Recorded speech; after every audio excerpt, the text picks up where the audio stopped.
Hizi ndo gari zetu. Pumbavu. Baba yako nani? Huyu hapa. Yuko wapi? Si huyu. Nakufumua shura.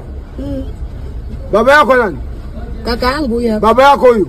Kaka yangu. Baba yako kaka yako? Kaka yangu pacha yangu. Ashura. Pacha huyu tena. Shoga yangu. Anakuuliza kaka yako baba yako? Nipatie na mimi niondoke kaka yangu. Kuna kaka yako huko? Makubwa ngoja niwache. Unamfahamu huyo?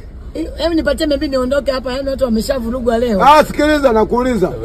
Kaka yako baba yako? Nipatie na baba yangu, kaka yangu. Haya. Si ni kaka yangu. Nani yako? Kaka yangu. Nani yako? Kaka yangu. Huyu? Unamfahamu? Sina mfahamu. Unamfahamu kuliko ninavyomfahamu mimi. Sinaona mfahamu kama kaka yako. Si mimi ni doi. Yeye ni Kulwa. Ni Kulwa na mimi doi. Naomba niambie mimi nipite hapa niondoke. Ili mbaki na kaka. Unaomba shilingi ngapi? 200. Kwa nini? Michael. Niondoke Nesi ni kaka zangu mapacha. Imeenda.